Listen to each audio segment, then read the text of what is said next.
So, we've come to this. The day's coming to a close. I'm sad.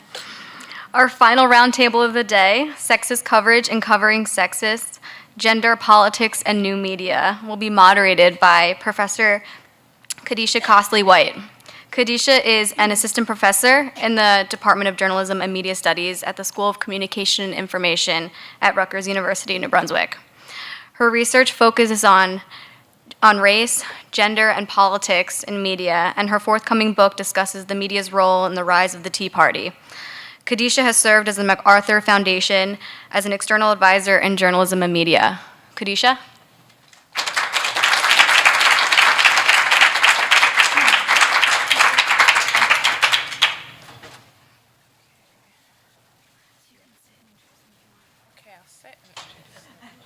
Because I'm going to do this for you. Okay, thank you.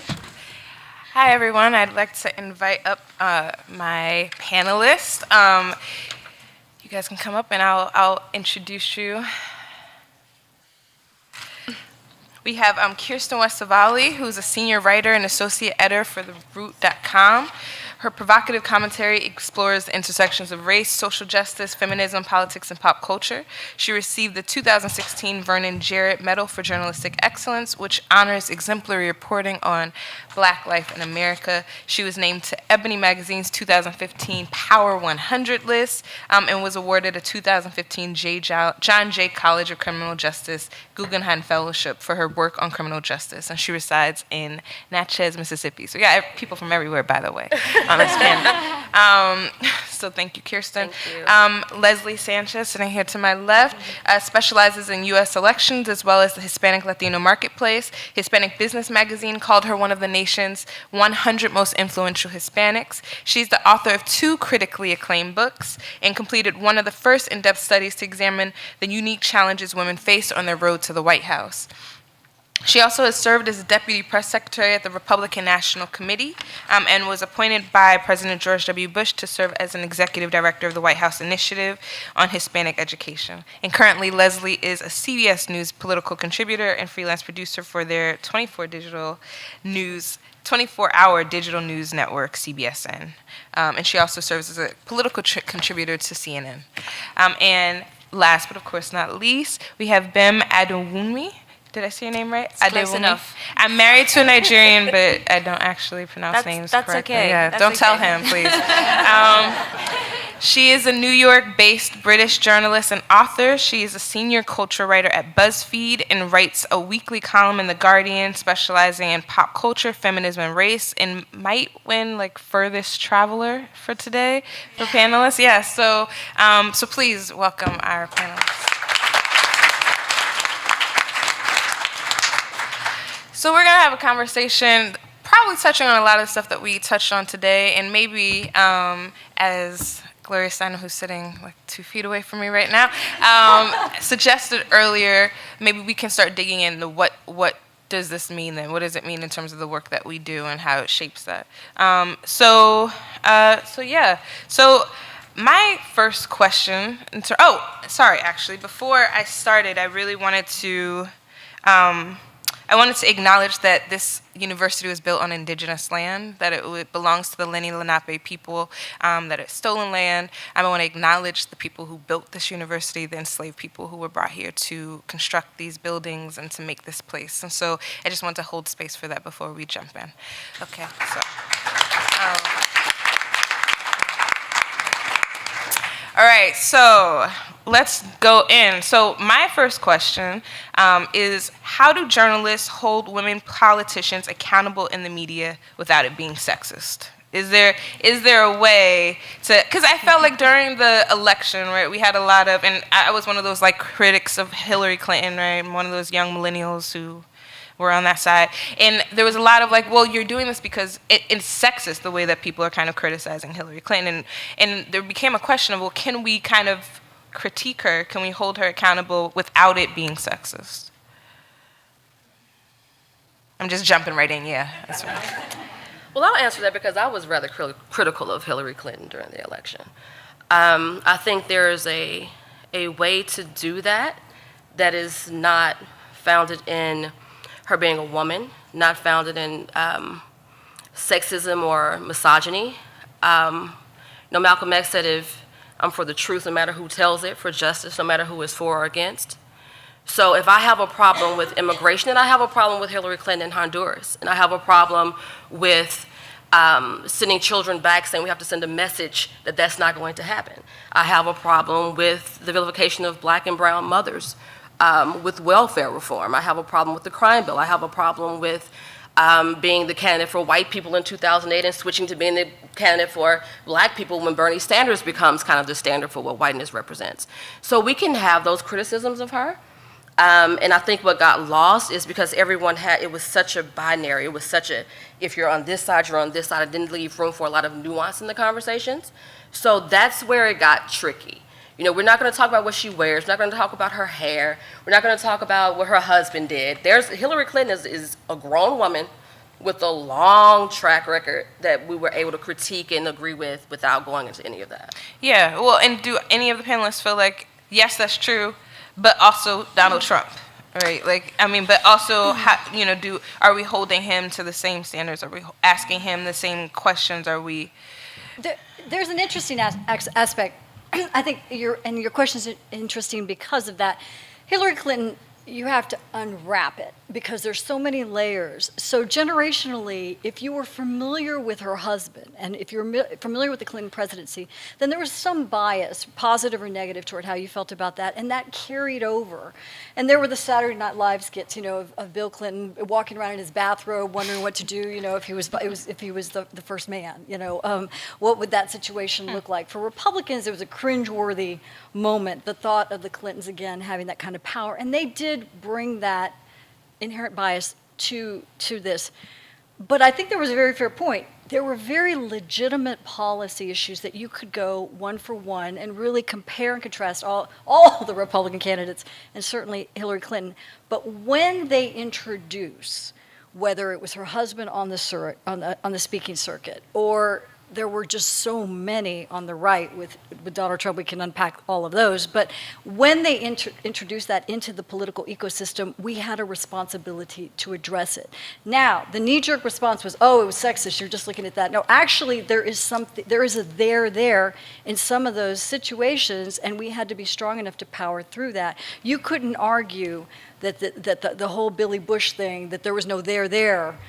We had to investigate and unwrap all of that, as difficult as that was, because it was very germane to the election. So I think whether the journalist introduced that, it was a piece of news that was discovered, or the candidate themselves put them in that position, they weren't controlling some of this narrative.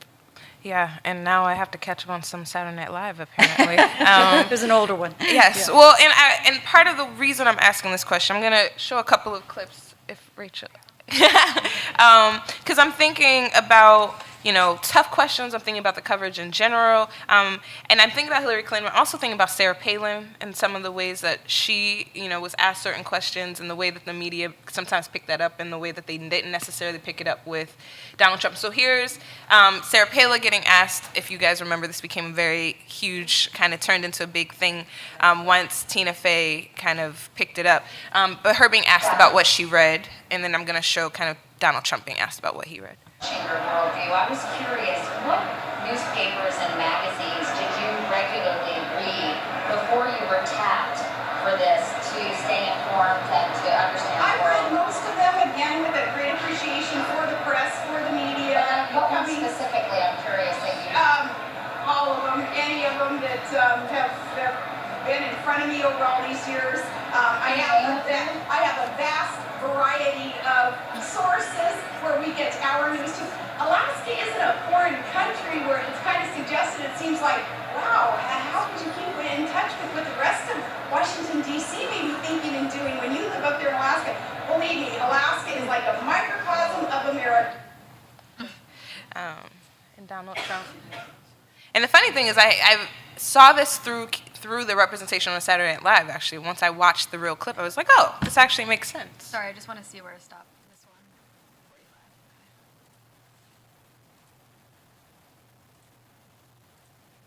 one. We didn't show you all of yesterday's interview with President Trump. During our sit-down, we also asked him how he keeps busy after the day is done.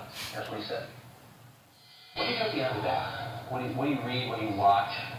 Well, I love to read. Actually, I'm looking at a book, I'm reading a book, I'm trying to get started. Every time I do about a half a page, I get a phone call that there's some emergency, this and that. But we're going to see the home of Andrew Jackson today in Tennessee, and I'm reading a book on Andrew Jackson. I love to read. I don't get to read very much because I'm working very hard on lots of different things, including getting costs down. The costs of our country are out of control. But we have a lot of great things happening. We have a lot of tremendous. Okay. So how many people heard about the first question and answer between Sarah Palin and Katie Couric, and how many people heard about the second answer between Donald Trump and Tucker Carlson? Yeah. So this sticks out to me because I started to feel bad for Sarah Palin as some of the coverage went on, not because of her policies, but because of became a fixation on how she carried herself, all sorts of stuff. But I guess I'm wondering, I'm sorry, I'm looking at my thing. Leslie, in your book, and You Come a Long Way, maybe you talk about women reporters being harder on women candidates. And so I'm wondering, thinking about this exchange between her and Katie Couric, do you think that that's still true based on what you saw of the 2016 campaign? And also, do we think that this is fair? This is the way in which kind of Sarah Palin goes viral and Donald Trump kind of does not? I mean, I think one of the things that I think about regarding Sarah Palin is that she is in many ways just as ridiculous as Donald Trump. And I use that word in terms of kind of like, this is a ridiculous situation. And I get to say that because I'm also foreign. So I'm like, what the hell am I looking at? So there's a lot of that. But I also think one of the reasons why I heard so much about the Tina Fey thing is that she's still relatively rare. The fact that she was tapped to be this, VP candidate, again, she was one of, and the circumstances of her being selected was very much the kind of counter, the black dude, right? So we're going to bring a nice white lady in. And it was so nakedly pandering that I think already we were so predisposed to be against her. Even those who were for her were kind of like, but. And I think that's something that kind of bled through to the way she was treated. Because half the time, the question that had gone before whatever question you were going to ask her was, isn't she ridiculous? And now a question. And then they'd begin it. So there was a whole set of circumstances that made her already someone that you were going to go after because your goal was to kind of unmask the ridiculousness in front of us. Now for Donald Trump, of course, we have a very similar situation where we're kind of like, this is a patently ridiculous man. But we're also at the point where he's doing several ridiculous things. All at the same time. All at the same time. So you after a while, it's horrible, but you pick your battles. It's like, we all have an understanding that he probably doesn't read that much, so this isn't that big a deal. And yes, we do go harder after women, but that's a learned thing. We've been told that you don't want to appear soft, so you got to go hard, right? And so you have a question where you can ask a question of a man, and he gives an answer, and it might well be a bullshit answer, but you kind of let it slide a bit more. But it's a woman, and especially if you're a woman asking another woman, you're so aware. What's that thing that Margaret Atwood said about you are observing yourself being observed? So half the time, you're kind of like, right, if I don't ask this follow-up question, then they're going to say I gave her an easy ride, so I'm going to go extra hard. And that's one of those things that's a constant thing. That question that the answer that Sabrina gave in the last panel about wanting to ask a question about Muslims, but also feeling as though, well, surely somebody else will ask. And if I ask, then it's a Muslim woman, and straight away this ridiculous idea of my objectivity is gone. But of course, it does affect me, but it's also newsworthy. These are not mutually exclusive things. So it's a difficult thing. I think we know about the Sarah Palin one because also the Sarah Palin one is funnier, which is very key. So one of them gets picked up because it's at one point she says any and all. I'm reading a book on Andrew Jackson, but I can only get through a half page at a time. But that's the other thing. So funny. It's very funny, but it's funny. I don't know. It's funny in a different way. I think what I did see the Andrew Jackson thing picked up a lot because of the nature of his presence on American currency and the conversations that had been happening, and Tubman and Hamilton, and all this stuff. Yeah. So I saw a good amount of coverage of that segment. Okay. To be fair, but I also think if it didn't get much traction, part of that also is just the basic thing that we've learned, that we give men passes far more than we give women. And it's very difficult to kind of nail that down and kind of go, and here is my statistical analysis. But it's also something that half the time we know when we don't have the stats to hold it up, but we know. Yeah. I mean, Donald Trump, he's the best reader. He's best reader ever. The best reader. No one Huge. reads like Donald Trump. I will say this. There is no way I can talk about being a woman without being a black woman. Mm-hmm. So for me, we have to talk about white men. We have to talk about not only white men and white women. We have to talk about kind of NIMBY, not in my backyard, black people. We have to talk about classism. We have to bring all those things to our coverage. And that's why that student in the back, when she made her statement, girl, claim being an advocacy journalist. Claim that. You know, there's nothing wrong with that. You have Ida B. Wells, who had an anti-lynching campaign, who was rigorous and righteous at the same time. So we have to be very, very clear that we're not going to give anybody any passes. You know, if you're a woman journalist and you're not naming Sandra Bland, and you're not talking about our children being gunned down in the street, if you're not talking about a Jacqueline Craig or Jerica Belton or a Marlene Pennington, you're not my sister. I don't owe you anything. So that to me is, you know, when we talk about advocacy, it's the truth. We can't start in the middle. We deal with the media that, you know, quote unquote runaway slaves was considered media coverage, but we're not going to talk about the fact that slavery is an inhumane, vile institution in the first place. That's not the story. That needs to be the story. So I don't believe in giving, whether you're a woman, whether you're a white woman, a black man, a black woman, a white man, like, what's the truth? What's the story? Like Amy Goodman says, you know, we're the fourth estate. We're not for the state. So whoever their representative is, that's what I'm coming for. And that's... Yeah, I knew it would be dangerous to be on a panel with you because I'm about to say amen. I'll try to keep my I don't know that I'll get a lot of amens today, but that's okay. No, I was like reading the your open book, part. and I really enjoyed thinking through some of the stuff you were saying in terms of thinking about how women are represented and what's happening in terms of whether or not we've come very far today and whether or not we haven't, you know, so please. And I was very humbled, and I learned a lot writing that book. And if you look, it's Donna Brazile and Hillary Rosen and some colleagues, you know, who were really championing and internal to that fight, who applauded the book the most. My Democratic colleagues probably more than my conservative ones, because they don't like to hear, you know, they bristle at any of the criticism. But I think you really had to get in and understand, and you had to figure out where your role was going to be. And I think that's interesting, you know, where your lens is, your inherent bias, whether you want to think about that in your coverage or not. There are two things I see that are a little bit different. One, Donald Trump is with conservative media, right? He's with Tucker Carlson, very friendly. There is a criticism that they wanted to put Sarah Palin with conservative media first, so that she could get warmed up and understand the cadence of a national campaign, because it does take about 4 months for a national candidate to get used to that rhythm and that level of criticism. And even Barack Obama had difficulty in the beginning. We all do, regardless of how skilled you are. It is a new level on a presidential campaign, but she didn't have that. She didn't want to take that. They put her right into the deep end. And let's think about it from the context. So one, I see it's a pass. It is really a pass. It was not this hard journalism. It was a bit of a different softball interview.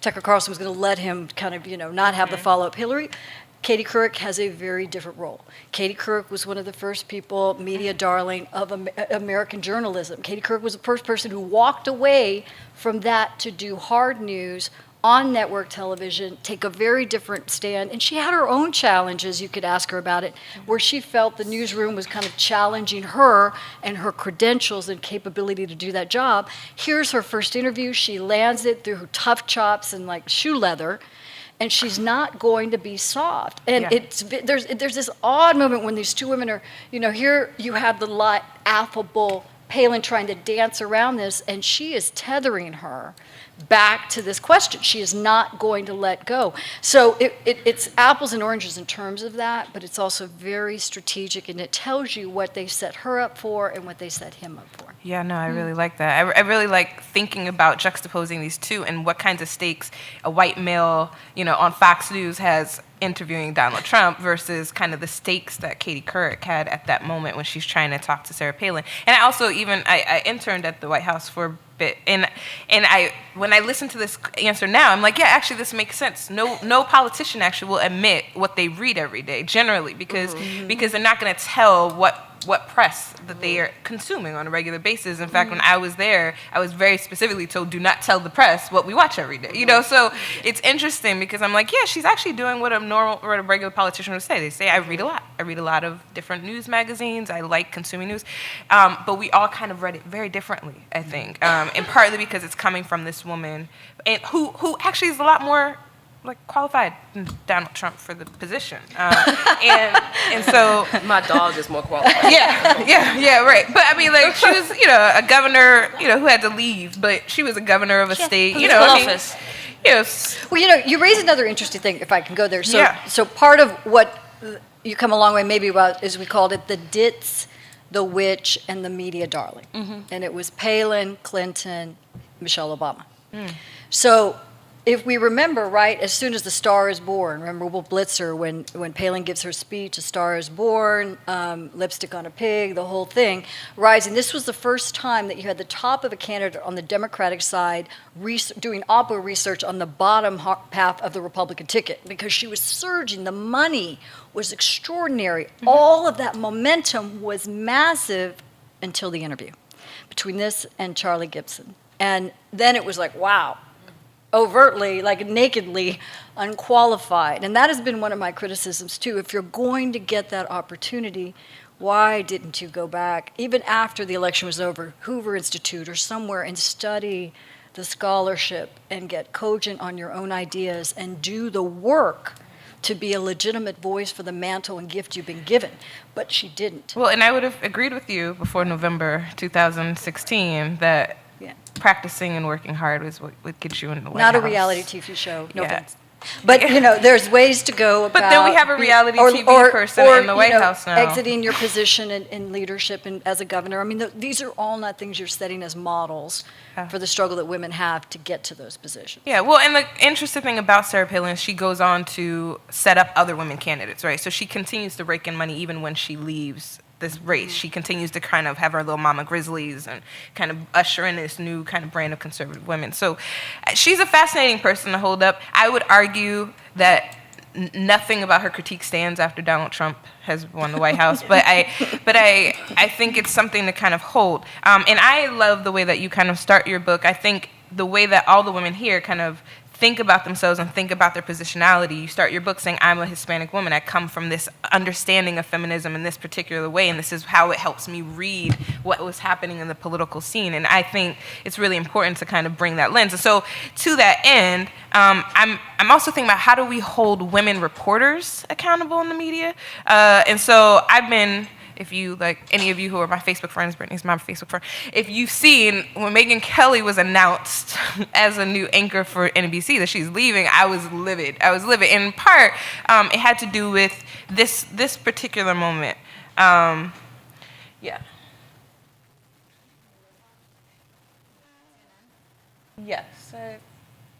no, it's the Jesus Can't Be Black.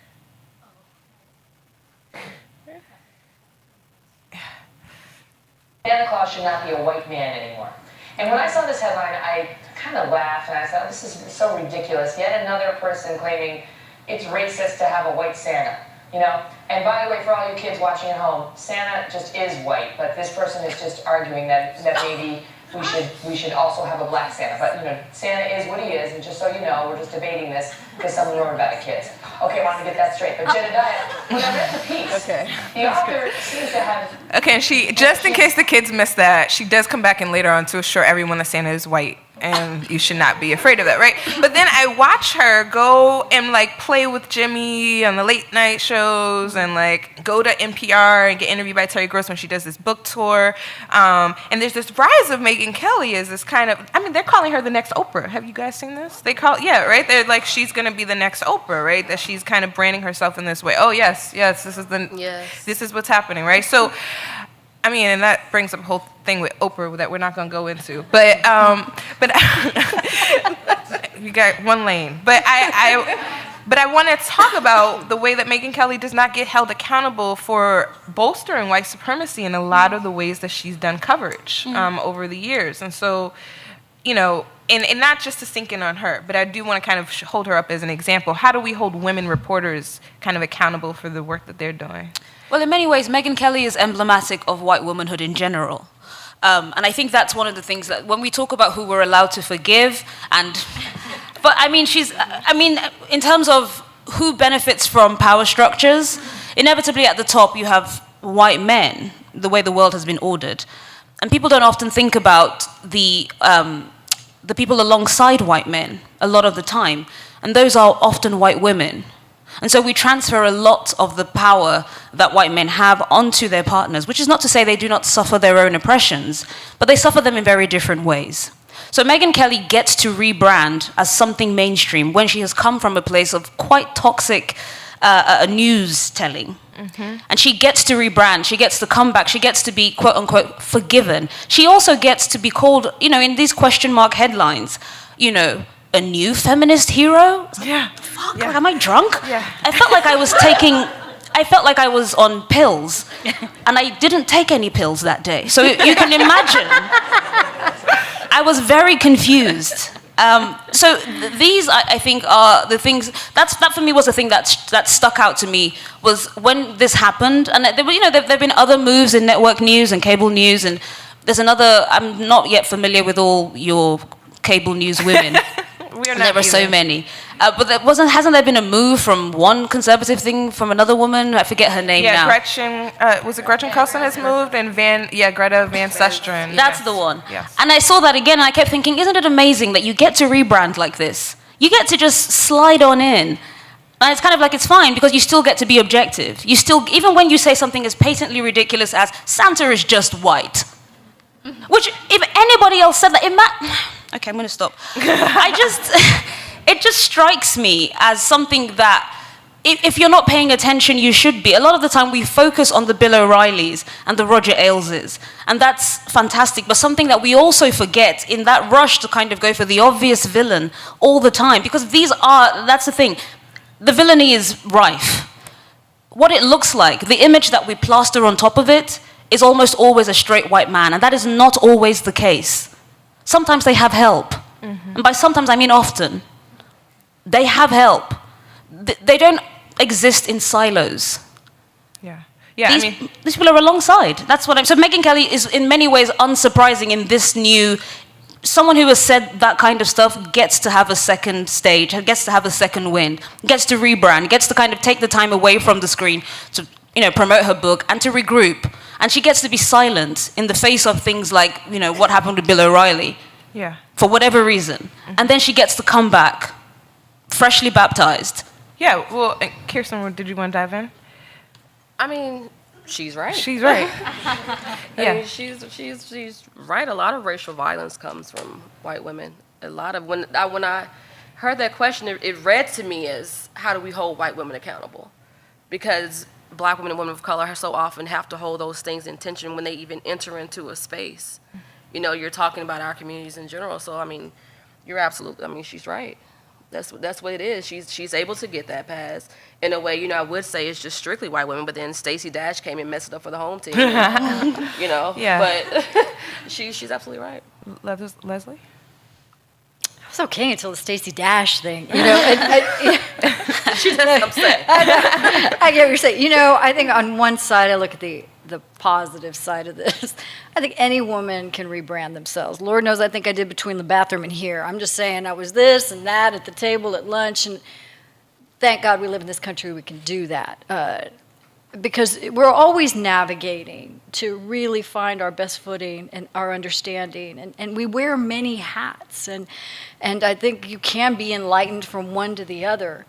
If anything, I have another issue with kind of the women. And it comes from a lot of Spanish TV, and it's the sexualization of it. And I've seen, if you look at the ads on Megyn Kelly, I'm like, wow, girl, you were like a journalist. Like, what is this, like the lingerie? She's wearing lingerie on the air. I'm like, wow, we've come a long way, like Spanish TV. And that was really stark to me. It was the imagery.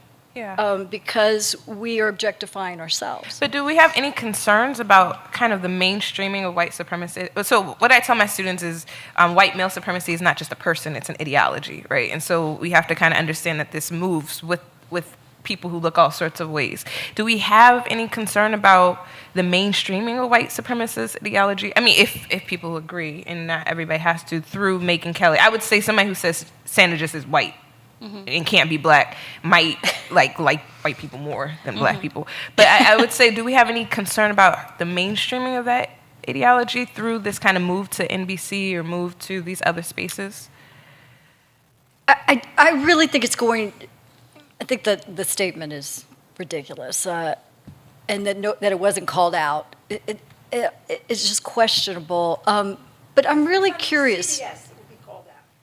Absolutely. She had said that on the morning show of CBS, that Santa is white. There'd be a national uproar. But it was on Fox, that's why it wasn't. It's on Fox, which is. It should have been on CBS. I'm not. Yeah. Well, and the interesting part is, it's because it's so siloed. You know, we talk about these echo chambers where everybody's kind of promoting the same idea, and it didn't raise, to your point, it didn't raise all the flags that it would as you mainstream or normalize it. So I'm really more interested to see this transformation, this rebranding, as from one to the other, and what goes with that. Yeah. Well, And I don't think all women are allowed to rebrand themselves that easily. That's first and foremost.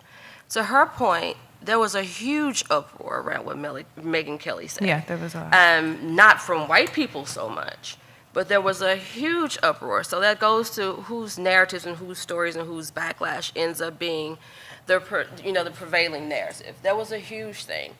Also, I think it goes back to how when we talk about whiteness, it's very easily the default. Objectivity and whiteness they're seen in the same way. Voices of authority, and we're not so quick to name whiteness or white supremacy as the core and the root of so much institutional violence. So Megyn Kelly on Fox saying this, there's, like Brittany said earlier, there's reasonable racism too. There's nice racism too. We have, Chris Matthews on, he's a white man, but about liberal racism on that end of the spectrum, him talking about how do we talk about immigration reform in a way that reaches out to the Rust Belt, and how do we do this? So there's very different ways. I don't believe that Megyn Kelly is kind of the gateway to normalizing this, because white supremacy is very much normalized in this country, in media specifically. Yeah, absolutely. I mean, we have Tom Brokaw and Chuck Todd, talking about the Moynihan report being amazing, incredible, and that it still speaks to them, to this day, right? So that's very much true. But it was upsetting. It was very upsetting. Yeah, he did. And I don't mean to pick on Megyn Kelly. I think for me, the interesting thing was watching her kind of perform this in these spaces that theoretically should have asked these questions, right? Like, I would think NPR would ask these questions. You would think her going on to kind of talk about her new book and her, that she wouldn't just get away with this PR term, but it almost seemed like there was this move to, well, she's a woman journalist, so we're going to kind of be happy for her and embrace the fact that she's successful. She's a white, blonde woman journalist. Right, and I think in terms of, for me, a big part of this is the idea that if something is called out, I'm not saying you should go on an apology tour, but I'm saying that there should be some sort of tangible evidence that your way of thinking is evolving. And I think about this when I'm thinking about the pop culture writing that I do, when, for example, a showrunner is called out regarding certain elements of their show. And oftentimes, they either will knuckle down and say, actually, I said what I said. And then you're like, oh, okay. Or you get the person kind of like, wow, I've had so much critique, and I'm really thinking about this. Thanks, guys. And then they go away. And then in the second or third or fourth season or whatever of their show, suddenly you notice something and you think, oh, this is a direct response to this particular criticism, this critique. This has been taken on board, and there seems to be not necessarily contrition, but there is some idea that, oh, I'm listening a bit closer, I'm listening a bit harder, and I'm trying my best to kind of navigate these stories with wider lenses. In the case of Megyn Kelly, again, not to pick on her specifically, but in the case of so many of these people who get to rebrand, and I'm re-echoing the echo of my echo, essentially, there are some kinds of women who get to do that over and over again. And also, they're questioned less, and it just so happens that they often look like Megyn Kelly. They are beautiful, thin, or slimish, white women. They get to do that. I cannot imagine saying something so... First of all, idiotic. Santa is Santa. It's a fucking invention. All of it's invented. Everything's made up. The second thing also is then... Are children watching? There are children watching. It's time they learn, man. Listen. I'm from England. We have Father Christmas. He's also fake. I'm just saying, your parents worked very hard to buy you presents. Thank them. Not Santa. Anyway. That's the takeaway on Twitter, really. I'm just saying. No Santa. No, Santa exists. He's lovely. He's also black. But anyway, my Santa was black. But I think there are parts that are oiled. They are lubricated differently. So you can reinvent, but it's bloody difficult. And in doing so, you have to give up a little of yourself. And oftentimes, people like Megyn Kelly do not have to give up anything. And they just slide into the next role as easily as they did every other role, even when they've come from difficult circumstances. I do not wish to negate any of whatever challenges she may have faced in her life. I'm saying that this particular sort of rebranding, where you can move from what is essentially, Fox fringe, not so fringe, whatever, to primetime network, I mean, that's magic. Yeah. And I think it's important to call this out, particularly because we've had these conversations throughout the day on what it is to be a journalist and what it is to do public service and what it is to understand oneself as neutral. And, these kinds of ideals, when, what we're seeing play out is not this, right? It's not kind of people necessarily holding these ideals in the work that they're doing. I had a quote from you down here, Kirsten, but you basically repeated it, so I don't really... Where I had you kind of talking about the Women's March and the move to be more inclusive, and talking about kind of white women's complicity and the oppression of people of color. And again, this is something I keep trying to come back to in terms of journalism and the ways in which white supremacy always seems to kind of not be called out explicitly in that place. And so I'm not going to talk about my book, but I do think it's particularly interesting in thinking about conservative media. Now, Megyn Kelly is also interesting and useful, and I think this might be some of the reason she gets protected, right? She's useful in thinking about how women reporters get treated under this current administration. And so Donald Trump's attacks on Megyn Kelly are pretty widely known, but I'll show you kind of a clip of some of the back and forth. If we can get it to run.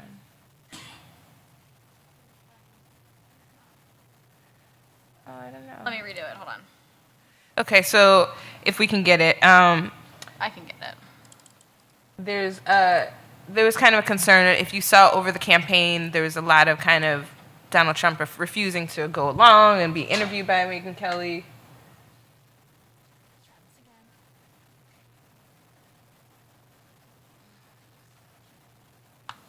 It's okay if you can't pull it up.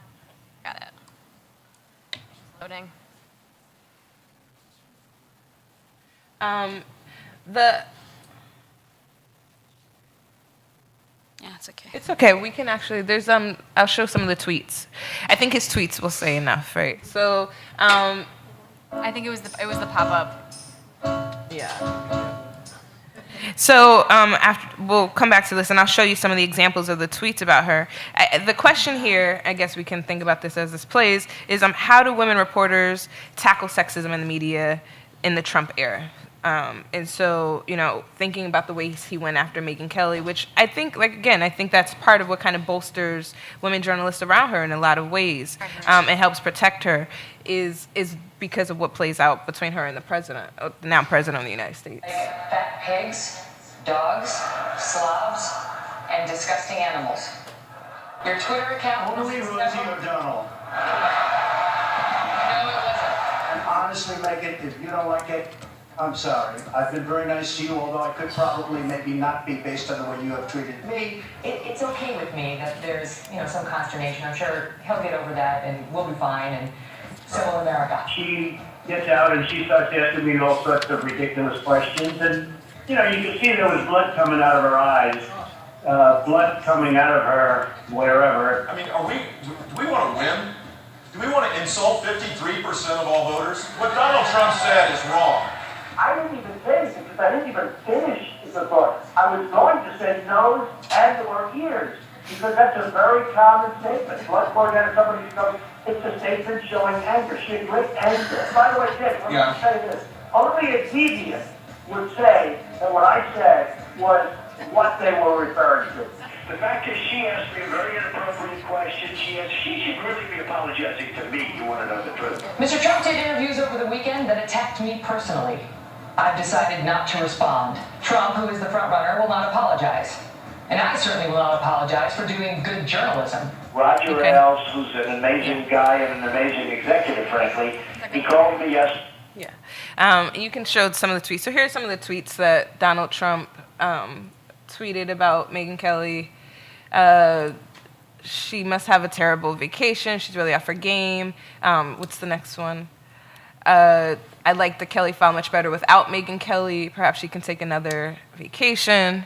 And then he retweets, the bimbo's back in town. I hope not for long. Right. So I mean, I think it's, in some ways, I think, and then she says, no, I am journalism, right? So this kind of helps prep her, I think, for her move to NBC. But part of the concern that this brings up is then how do we, in the Trump era, talk about, how do women reporters do their jobs? How do they kind of face and deal with the sexism I imagine is coming out of a White House built around this kind of rhetoric?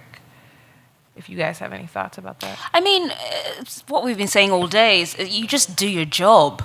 I think it's one of those things where I never want to play Oppression Olympics. I mean, I'm very skilled. Should I be required to?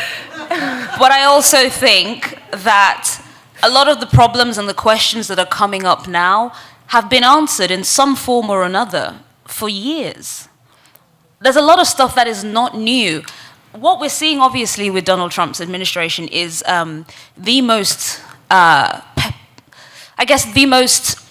the smoothest example of mainstreaming. Like, what is more legitimate than the White House? Like, as a platform, as a symbol, as an idea. So to have these ideas residing in that place, within that administration, gives a sort of new life. It's kind of like pure oxygen for these ideas to kind of go out into the world and grow, like at an alarming rate. But the problem is not new. It is perhaps more eloquent, and I use that term very lightly, or it's at least, it's more, it's there, it's available to you at all times. You don't have to dig at all. It's on the surface at all times. There is no, you're not submerging it in like softer language. It just exists. And in the meantime, women have been doing their jobs. So yeah, you're going to face something that is, I suppose, a lot more, it's coming at you like straight in the face, and you have to kind of tangle with it in a very different way. But the kernel of what you're doing, which is to say you are ignoring what you can, you're calling out what you can, and then you're getting on with the rest of your job as best you can, that continues. And I think, yeah, we can, everyone has said this before, like, I can have all my various isms, all my identities wrapped up in me. I am also a journalist. And my job is to be accurate and to be fair. But I cannot divorce any of my, the things that make me me. Those things don't leave me. So I can look at the stuff that Donald Trump said to Megyn Kelly, and I can name it for what it is. And I can also say, yeah, but Megyn Kelly also has consistently trash opinions. And what she calls journalism is sometimes right, often wrong. Those things are all true all the time. But also, Donald Trump said some real shit to her. And that's something that I can call out at the same time. Because what's coming for Megyn Kelly will come for me. Often has, and harder. So those two things, they're not mutually exclusive. I can say the work that you were doing in this particular story or this particular thing is valuable or is trash or whatever. And I can also say, oh, by the by, that thing that the president said to you when he was a candidate also fucked up. Yeah. And that's fine. Yeah. I mean, I think I'm also thinking about whether or not there are like institutional ways to challenge this too. And, you know, on SNL, for instance, they do it by, you know, they find out that he can't stand the fact that Spicer is represented by a woman, right? And so they're like, oh, we're going to keep doing this, right? Like over and over again, and maybe hire a few other women to play people in the White House. And I'm wondering, on the journalism side, is there a way to kind of incorporate that same kind of, I mean, I guess it would be resistance, right? The resistance to what this administration represents in terms of the kinds of bodies you deploy. I mean, I think you were even talking to me earlier about being deployed to the RNC and to the floor. Yeah, and that was an assignment that I requested because I knew, and this is the thing, at the point at which the RNC and the DNC was going to happen, I'd been reading the coverage of the campaigns, both sides, and a lot of the time, you know, like we said, we've kind of established that lots of the narratives that we were hearing about the election and the voting demographics was very much kind of like, let's try and understand this working class white man in the Rust Belt, which is a fine endeavor to kind of pursue. But everyone who was doing that was also a white man. A lot of the time, not everyone. Sometimes they would send a white woman, which was mind-blowing. But every so often I kept thinking, for an election that is so wrapped in race and in, you know, religion and all these, you know, immigration status, and here I stood in the newsroom, a foreigner, a black woman, and also a Muslim, and also a Nigerian. My country is not one of the places, you know, my second country, I have dual nationality as a Brit and as a Nigerian. You know, Nigeria is not on any lists at the moment. It could be tomorrow. We have a sizable Muslim population in Nigeria. I myself am Muslim. Nigeria is also, you know, densely wrapped up in, I don't know if you've heard about this terrorist group, Boko Haram. So I live in a state of constant fear that if I leave the country, you know, the US. I want to go visit my family this summer. And I keep thinking, well, will my Nigerian, you know, my citizenship as a Nigerian, what if while I'm out of the country, Nigeria is added to that list and I can't get back in? That's something I'm thinking of. That's one of the things that I didn't, you know, when the executive order about the Muslim ban was kind of, broke the news, I was going to go down to JFK as a reporter. And another part of me kind of went, but I'm also on a visa right now, and if I get arrested, what will that do for my visa? So already things are being curtailed without anyone even telling me. You have an understanding of how precarious you might be, and I've done this, my immigration here is completely legal, and I still live in fear of what could go wrong. But I kept thinking, I'm in this newsroom right now. The RNC is next week, or whenever, we did this months in advance, the DNC is the week after. I want to go there because I am tired of reading narratives of white men who tell me they've gone to these rallies and looking out, you know, this is the kind of paragraph you might read in one of those pieces. Looking out, I saw these men were not unlike me. Well, obviously, yeah. And you would have all these conversations, you know, kind of like, I stand behind this guy. He looks a bit like my brother. And we talk about blah, blah, blah. I understand where he's coming from, but I say, aren't you worried that Donald Trump might be racist? No, he tells me, because he's going to fix my job. And then you would read all these things, and I'd kind of be nodding, kind of like, great. And then at the end of it, you kind of go, oh, there's no payoff. There's no, you know. And then I took off my mask, and I was a black woman all along. No. It never happened. It never happened. And I saw no black women. I saw no Asian reporters out there. I saw no Native Americans, no Hispanic. And I couldn't get my head around the idea that these are the very people that he's, you know, at the point where he goes to Michigan and he's talking about Detroit, not in Detroit, or he's talking about black people in suburbs. And I'm like, yeah, there are black people in suburbs, of course, but he's going to white suburbs. He's having these conversations about groups, and there is no one in those groups in the room. Those speeches weren't for us, but it was made explicitly clear. I'm talking about you, not to you. And the easiest way to kind of circumvent that was then to be in the room. So yeah, I was on the floor on the final night of the RNC, as around me, Trump swelled.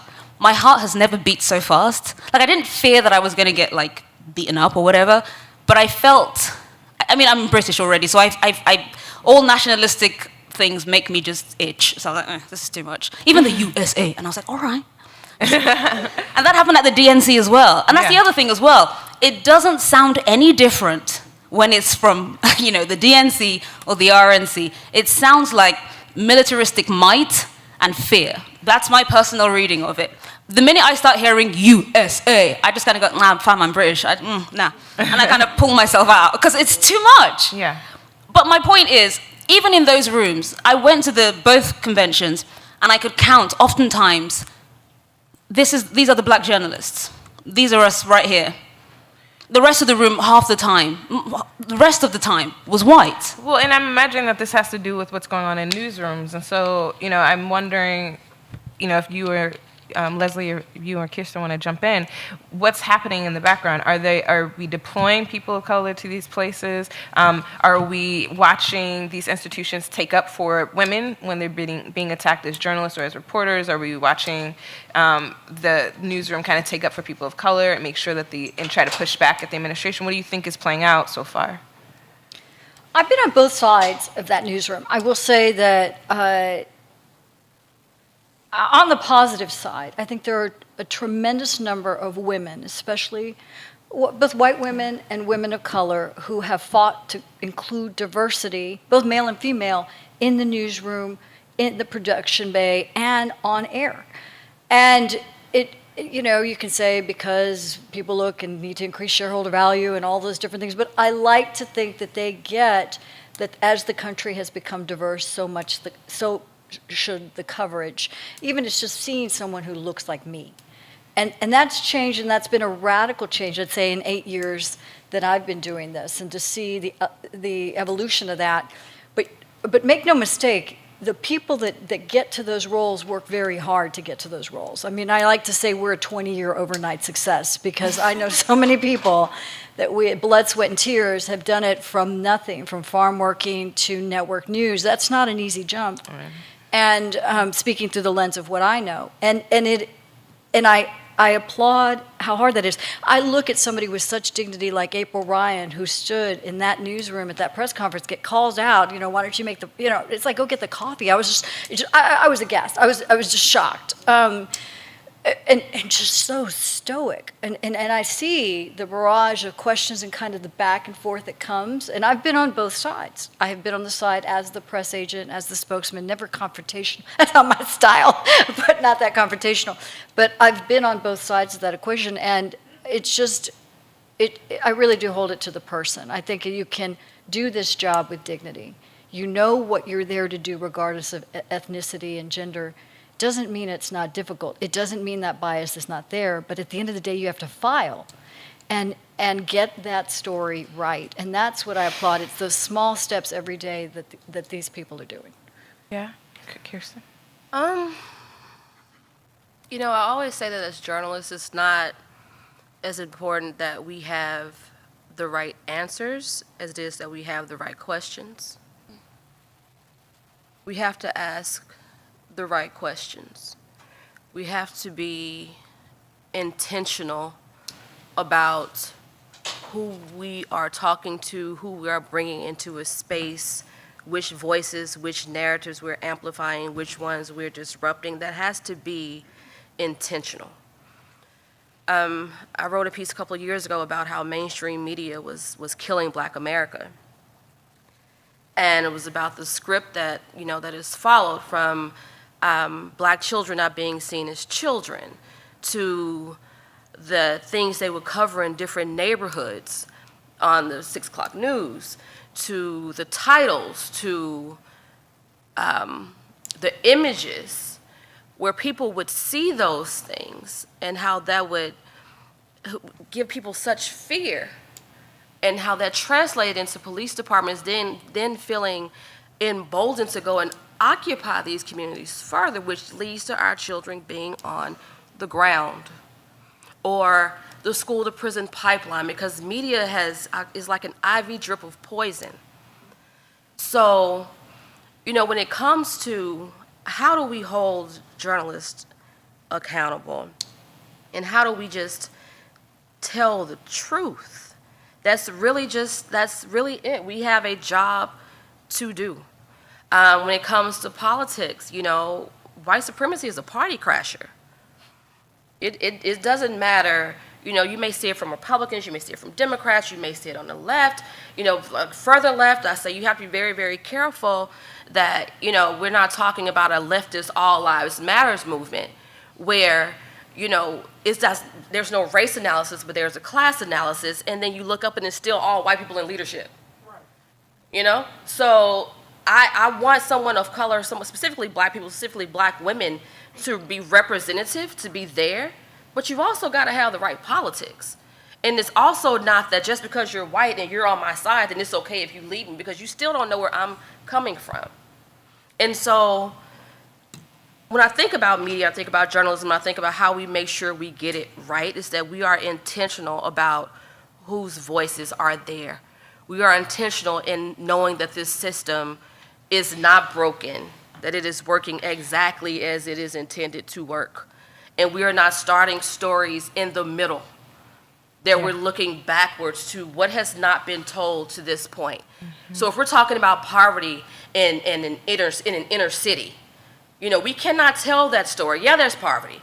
We can't tell that story without saying how it got there. Mm-hmm. We can't talk about Trump, he's laughing about the inner cities. Yeah, he cares about the inner cities because that's gentrification. Mm-hmm. That's my buildings are there. Let me get more police departments in there. Let me make it more welcoming. We saw it in New Orleans. Let me make it more welcoming for white people to come in here and make money. So yeah, he cares. Let's talk about what he really cares about. If we're talking about the increase of black girls in prison or in juvenile detention centers. Okay, let's first talk about the fact that black girls are punished more in school, right? That when it comes to the drug war, sure, there are black people on drugs. Let's talk about systems, our harm reduction of color systems, our trauma of systems that make black women and black people have to medicate, right? That makes them go and use drugs. And the police are already there occupying their communities, who then arrest them, who then take their children away. These things are not advocacy journalism. This is the truth. Yeah. And that's what we need to be reporting. So when we talk about what's fair and balanced, what I hear is a lot of erasure. I hear a lot of let's not advocate for these people. When you're not advocating, what you're doing is you're telling the truth. Yeah. And that's just what we have to continue to do. Yeah, absolutely. And I wanted to ask these questions. I know we've been discussing them today, but I feel like sometimes we don't make the move to, what, and a lot of people are saying, I just do my job, right? I feel like a lot of the answers are just like, well, just do your job this particular way. But we're talking about something bigger than just doing your job. I mean, a lot of times it's not just the individual, right? We're talking about how do we kind of make structural change. We can't just do it by telling women reporters to put your head down and just stick to the facts. That you have to kind of talk about what that means, what the facts are, right? And talk about how this functions on a larger scale than just this individual reporter. A great responsibility. Oral history, witnessing for our people, the responsibility we have with the platforms to be in a space, it's a mission.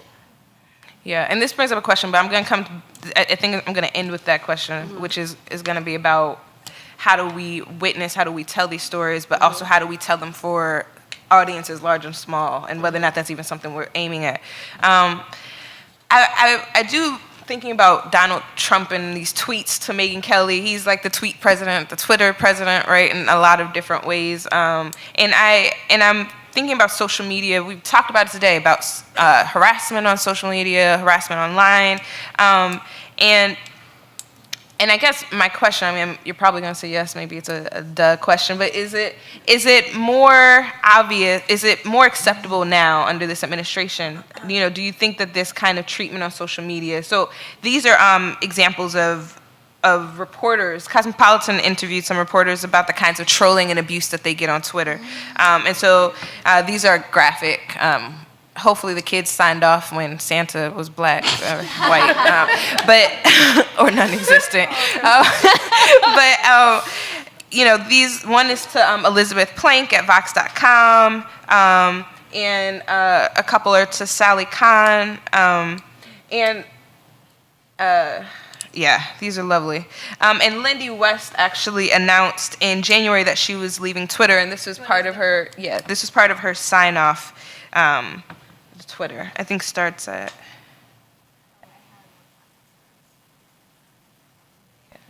2 to 13. Yeah, that's what I have anyway. Starts at 2:13. Obese cow. Fat people should be rounded up and shot. 2 minutes. The hater who I mentioned above. Pulse than a New Year's. It could be technical commentary for free. I answer 2 questions minutes. for free. I teach feminism 101 for free. Let's hit anything else. Twitter for the past 5 years has been a machine where I put in unpaid work and tension headaches come out. I write jokes there for free. I post political commentary for free. I answer questions for free. I teach feminism 101 for free. Off Twitter, these are all things by which I make my living. In fact, they comprise the totality of my income.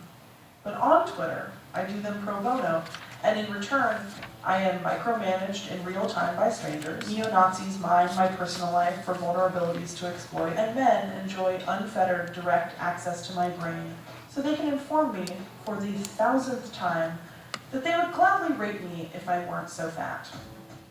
I talk back and I am feeding the trolls. I say nothing and the harassment escalates. I report threats and I'm a censor.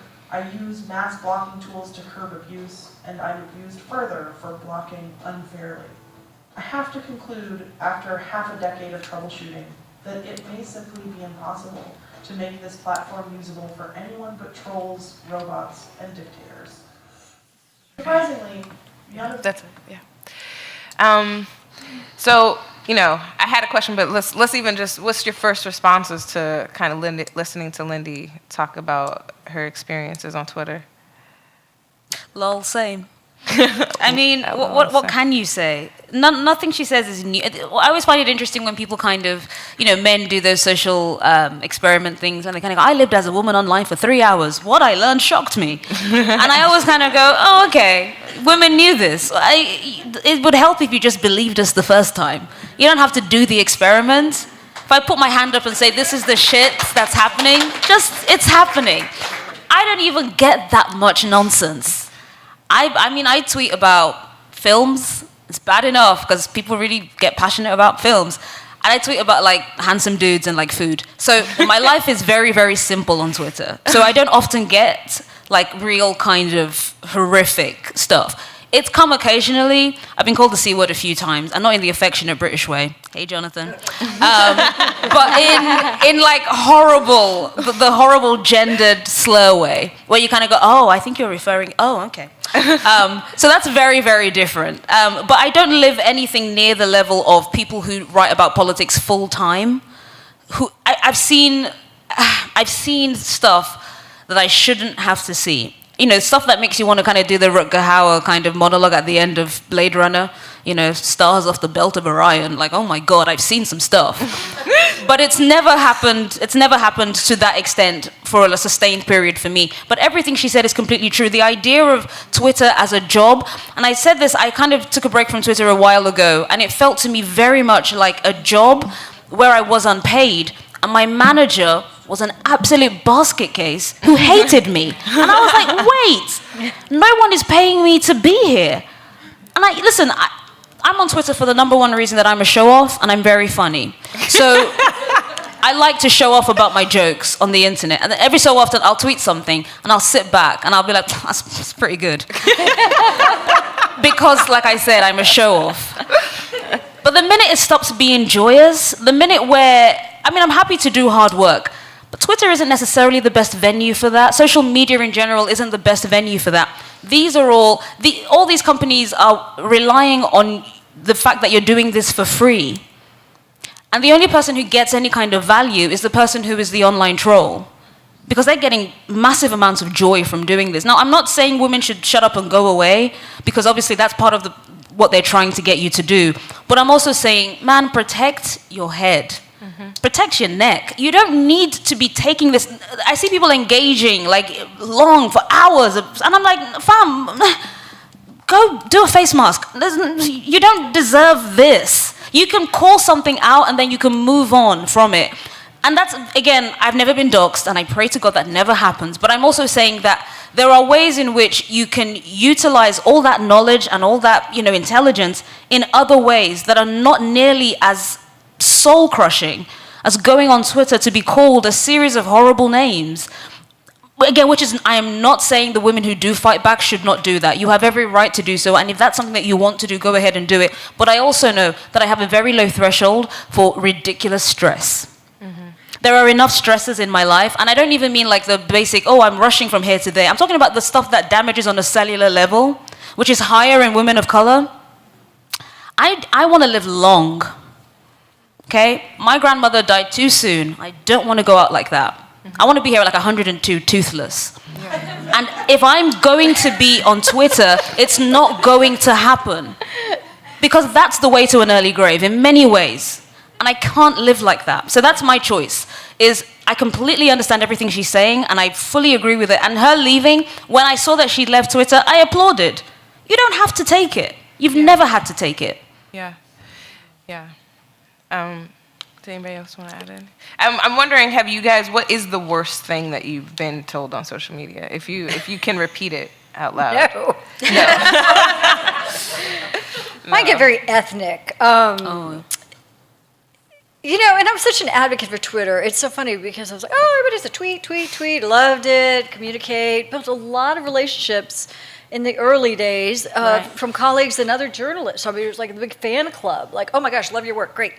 So the tribe I'm following, it's just so interesting. I like their dialogue and very different viewpoints from my own, but I want to have a sense of what's being said, what's being, the thought, the thinking. And I follow a lot of young people who are doing some really innovative things. I'm like, Blavity, Morgan DeBron, if you're not following her, she's just a rock star. She has started kind of a black millennial movement, and I showed up, I encouraged her to come. I found her on Twitter, encouraged her to come to an event, and she shows up in like Iowa, and she said, okay, we're going to do a march. And I'm like, what are you talking about? Because they told me ahead of time. And she has 3 million black millennials on her network that she's able to mobilize, and they let her know, and she's always Snapchatting with them and talking to them. And now she's getting funding for her VC, from AVC, thank you very much. And she's really growing and sparked, and she's part of that movement because she is that movement. You can't replicate that, it's very authentic. But I'm looking and listening to different ideas, and then you will say something, and I laughed. I told someone, I said, it was getting so hostile right around the election time that I was like, I had to mute so many different things, even on Facebook. I'm like, even among friends, I'm like, okay, I can't take all your shouting. So I said, now it's just like babies and puppies that I have in my stream. I'm like, what happened? So it's like my therapy. It's just like, and everybody's like, I'm so hostile. I can't take Facebook. And I'm like, I don't know, my stream's great. It's very happy, makes me happy. There's like a puppy, falling downstairs. It's so cute. But in fairness to that, it is a distraction. It can be, best term I've heard, soul crushing. It has. And part of what the training I do for women that want to run for office is I talk about creating an imprint for their digital brand, but to prepare themselves with armor for what is incoming, because I don't think you can ever be prepared. They're prepared for an attack maybe in mainstream media, this or that, or what you did, or misuse of funds, or, some relationship you had in business, or something else, you didn't live in the district. But the type of social media undermining and unraveling that is so psychological is extremely difficult to deal with. Yeah. And for that reason, I think it's something that needs to be in your repertoire in terms of you need an understanding of how to deal with that. Whether you walk away, whether you use your tweets strategically, whether you edit out and mute. And I get the same criticism if I mute. They're like, oh, you're just muting, so you're feeding into the beast. But it's a balancing. It takes a lot of time. Yeah. It takes a lot of intention. You cannot do this halfway. And those are the things to think about if you're going to be in this space, because it's not the learning curve is steep, but if you get it wrong, it can be extremely damaging, not only for your career, but just for your mental health. Right.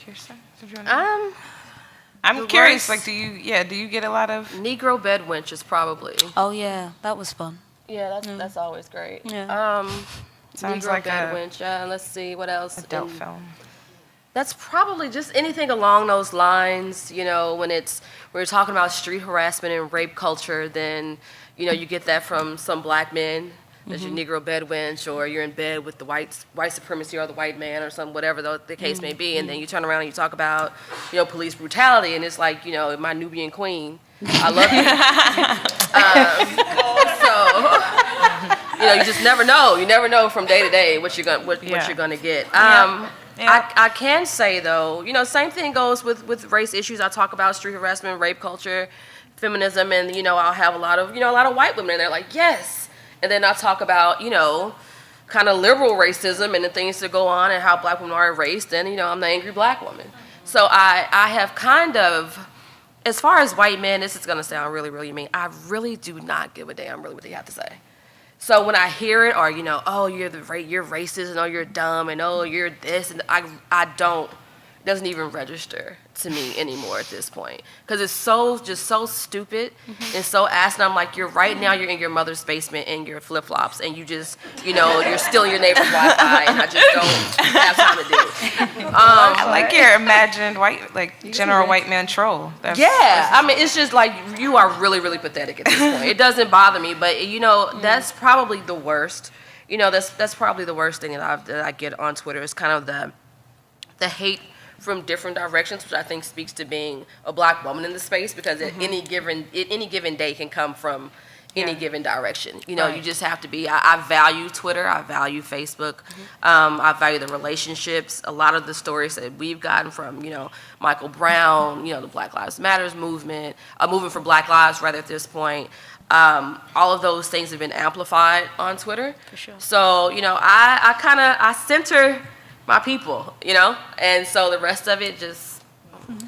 Yeah, I mean, and I think too, I was joking with you or telling you earlier that, you know, Leslie Jones, it came out, I think maybe on Brittany as well, or somebody had posted about Leslie Jones and how she's blocked a series of black women, like black women scholars, black women critics, because they criticize some of the representations that she does, like when she's a black cannibal eating like white men on Saturday Night Live, like what those representations mean. And so I feel like there's this weird thing about who's a troll, who's not a troll, what kinds of conversations get to happen, who gets to be held accountable. I mean, I felt some kind of way being like a Leslie Jones troll after she blocked me. I was like, all I said was don't be a cannibal. I'm gonna be honest with you. You know, the Leslie Jones story, and I don't know if you all read this, I was on that troll. Like, I was really like, she has got to be kidding. Is she joking about slavery? Is she joking about, you know, breeding? Is she joking about all that? And then I think it might have been Roxane Gay who wrote something about, that's how she has been positioned in the world. You know, kind of laughing at my pain as being a larger black woman, a dark-skinned black woman, a loud black woman, and that has been, you know, her experience even now. So I mean, that was one of the situations, because I can't deal with Leslie Jones. I can't. It's not funny. I find it very, very stereotypical. She's playing into a stereotypical role. But what Roxane Gay said gave me pause when I think about her. But the way she claps back at black women who like, come on, sis, like, this is problematic, and blocks them, that's the problem. Like, we have to be able to engage when we talk about things like that. Yeah. I mean, she's also a product of a very specific kind of stand-up comedy background. And I found in general that many stand-ups have a very kind of hard line. It's a joke, and that shuts things down. That's across gender, across race. People will not even defend, they'll just shut down. And Leslie in many ways played into that, because that's how she came up. Like, the idea of having to stand up and defend your joke is completely alien, because it's kind of like, I'm here. I'm gonna say the thing, and that's it. So in that regard, I kind of read her responses. Sorry, this is a segue. But I read her responses as kind of like, oh, you're doing what comedians do. But on the other hand, as well, the Roxane Gay piece, yeah, absolutely. This idea of processing your pain in a very different way, and you know, that thing of laughing so you don't have to cry. And I kept thinking also that, again, I've reduced it. I've made it very simplistic. That's not what her comedy is. No, that is not only what her comedy is. But there are so many things that I think, and this is Twitter at its best. right? Where you have a very kind of entrenched idea of something, and then someone, it doesn't happen often, I'll be very clear about that. Someone will introduce an idea that will make you pause. And like you said, it gave me pause. I don't have to agree with it, but I can at least understand that this is a legitimate line of thinking. This is an avenue I can go down for at least a little while, and then pull back if I find that actually, no, this is a road to nowhere. Or if it's somewhere that's going to lead me somewhere more interesting. I mean, it happens so rarely that I remember I took screenshots. I'm charging my phone, so I can't bring them up now.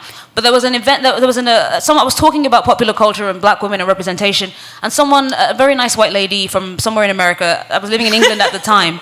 I mean I was in England at the time. That's why I said it like that. I'm not being disparaging.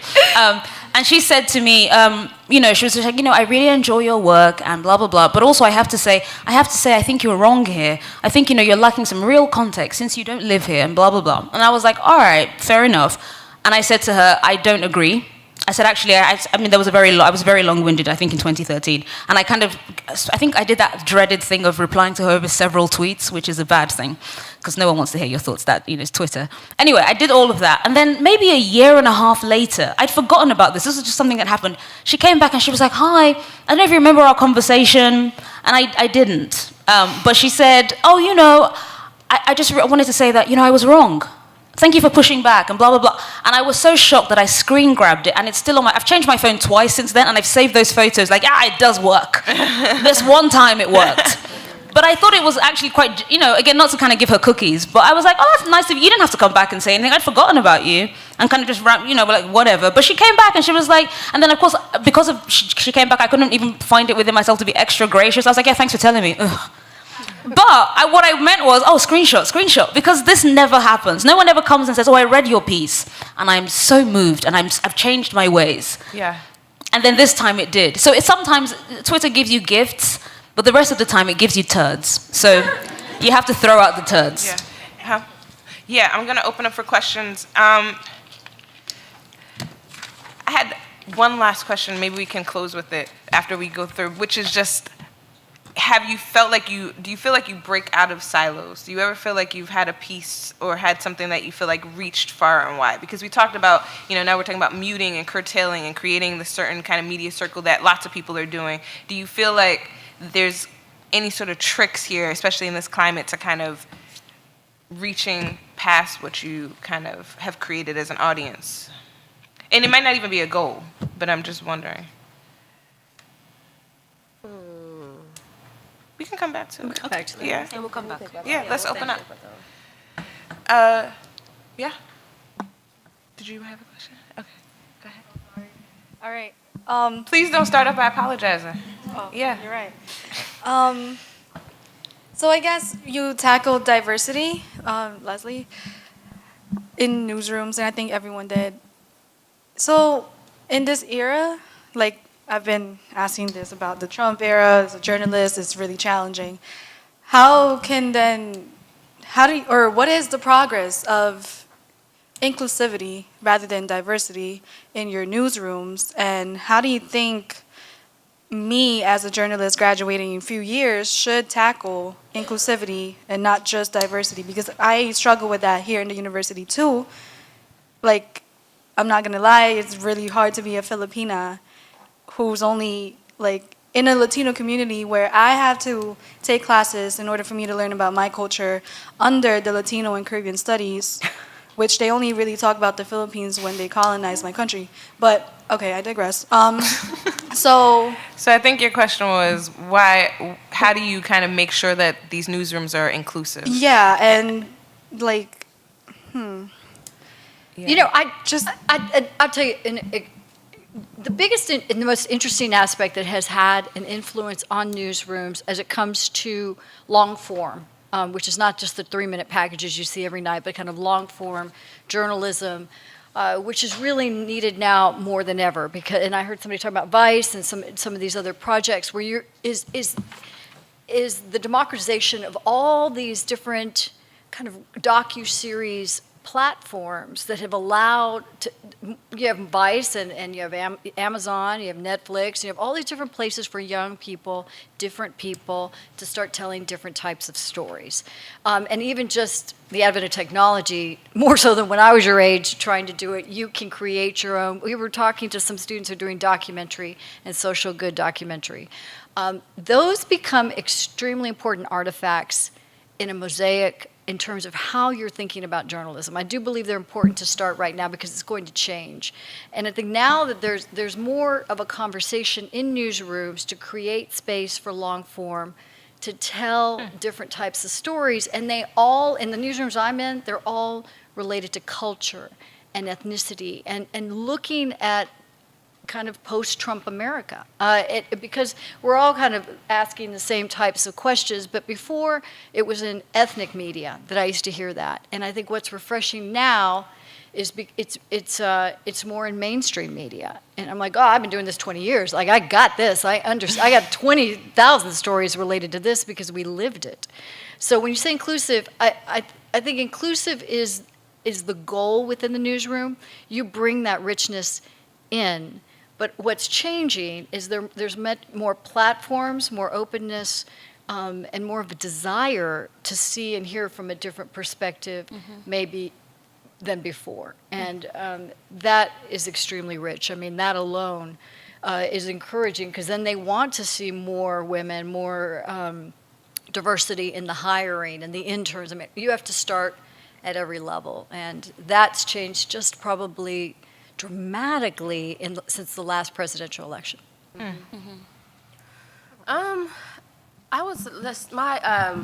My dad used to say that integration without education was one of the worst things that happened to the Black community because it led to assimilation without uplift. And so when I think about newsrooms, I see that a lot. What you're talking about is discrimination, right? So, and we have to place it on the power structure. So how can we make sure that there is inclusivity? We can't really make sure that happens. That's a power structure that's been there for a while. So we can fight for it. You know, we can sound the alarm about how it's not present, but you know, these newsrooms are predominantly white, and that shows in a lot of the coverage. So I would just, and then some of the people that they do allow in are people that they know will follow the script that's already been there, right? So I honestly, you know, in addition to sounding the alarm about how discriminatory these newsrooms are, is support alternate media. You know, there are indigenous writers, there are Latinx writers, there are Black writers that are offering phenomenal commentary, phenomenal analysis. Look for them.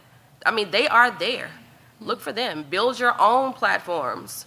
Build your own presence, you know? So don't look to a mainstream media and then feel like you're not worthy, right? You know, you are. Your voice as a Filipino, as what you were just saying, if you feel excluded, build your own. You will build an audience. People will listen to you. There's someone hungering for that just like you are. So look for them. I think the platform thing is very important. I mean, I work for BuzzFeed, so clearly I have a large platform. But even within BuzzFeed, of course, it's not as though I'm walking into, you know, the office and it's a sea of Black faces, you know. But I also know that when I was hired at BuzzFeed UK, shortly after my hiring, we took on, I think, 4 new Black reporters in various capacities. And I think, I mean, I'm not saying that I'm Jesus. I'm saying that my presence there, a couple of people said that they would never have applied for the jobs if they hadn't seen me there. So again, I'm not claiming as though I brought them with me, but I brought them with me. So I like to think that sometimes visibility pushes in ways that many things can't. People knew BuzzFeed was a place that they could visit, and they went to visit, and they clicked, and they liked what they liked, and they shared, and whatever. But suddenly, me being there gave somebody else, you know, and that happened for me as well. I remember reading The Guardian as a child and finding one of the columnists in the Weekend magazine, which is where I have a column now, Hannah Poole. She used to do a beauty column, and it was called The New Black. And I remember seeing her, and when her little photo byline, and when I realized, because, you know, Hannah Poole could be anyone, and then I saw her face, and I was like, wait, Hannah Paul is a black woman. I was already very aware that I was good with words and I was likely going to be a journalist already. But then suddenly there was a goal that was unlocked in my brain, which is I'm going to have a column in the Guardian Weekend, and now I do. And when I joined BuzzFeed, they were basically kind of saying, I mean, no shade to BuzzFeed, I understand why. They wanted an exclusive contract. And they said, oh, will you leave the column behind? And I was like, I will absolutely not leave the column behind because I could be somebody's Hannah Paul. And I think that's part of the thing as well. You have to kind of push where possible. Do the thing that you know. God bless Barack Obama for his greatnesses and bless him for his weaknesses. But that thing about, be the change and blah, that stuff works. You exist in the space, and your mere existence is the beginning of something. You get to be the continuing of something. So Hannah Paul left, and then I came on, and eventually I will leave Guardian Weekend, but hopefully I will leave it with maybe 2 other black women with their own columns. Yeah. It's nice. Dr. Cooper, Brittany. Thank you all for this. So my question is really for Kirsten and Khadijah, but I'm open to hearing from anyone. One of the things that I struggle with in this political moment, and I'm asking this because I feel like we had different dialogues about this during the campaign and after, is what we might call outrage politics, right? That there's a way that, so one of the things you talk about, Kirsten, that I hear really passionately, that I really fucks with, right, is the clarity. I'm not gonna mince words. But it also feels to me like young people of color who are using digital media platforms to do all of this work, people are very comfortable with our rage, actually, as compared to some of our more serious analysis, right? So folks, so you can get lots of clicks when you drag white women, for instance, right? Right. We learned that from the CFC blog. And so I wonder, but this thing you said a moment ago about, that white men, you don't even have any expectations of them, so it doesn't even really float for you. And so one of the things I worry about is how can we both be really clear and honest and not equivocate about white women's participation and complicity and perpetuation of white supremacy, but not be madder at white women than we are at white men. Right. Because it feels to me like when I look at the election, part of the way that Donald Trump floats in is it's not just on the right that they lowered the standard for him. It's also that sometimes unwittingly on the black left, we're so mad at white women for trying to talk to us about feminism when many of them are still racist, that we don't actually then say, that we let, this white dude snuck in and stole everything because we were so mad at Hillary Clinton for all the ways in which she had been racist.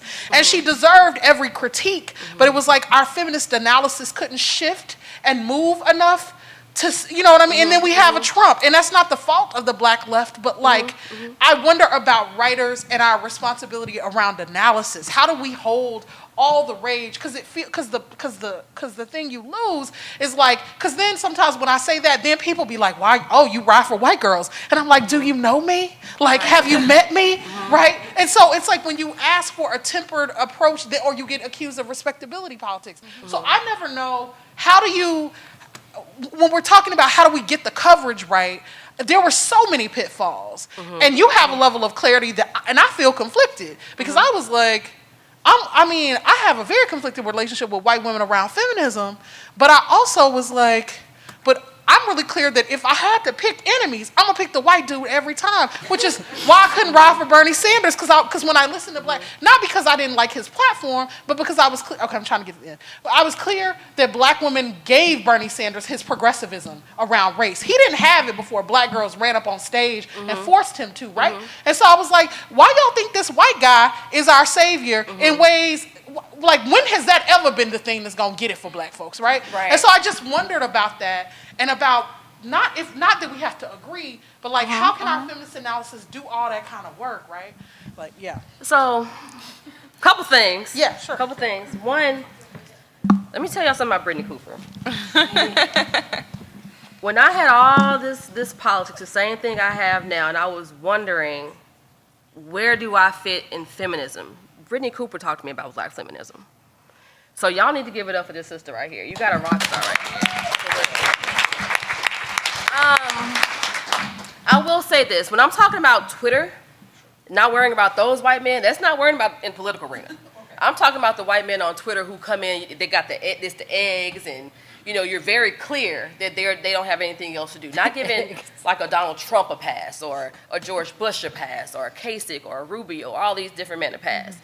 So I think you're from the South too, but for me, most of the racial violence that I have seen or experienced was via white women. There was white women, a nun, you're not good enough. White woman who put her hands on me, and I said, you do that again, you're gonna be in a cemetery. There's a huge Mammy restaurant where you have white women who come in and they come to the pilgrimage and they love it, and they can be in this Confederate space and oh my God, and in the big ball gown. So my relationship to white women has been different, right? Coming from the South. I was very clear. It was a very nuanced conversation because I had to write Donald Trump Made in America. Donald Trump is clearly fascist. He's clearly misogynist. He's clearly dangerous.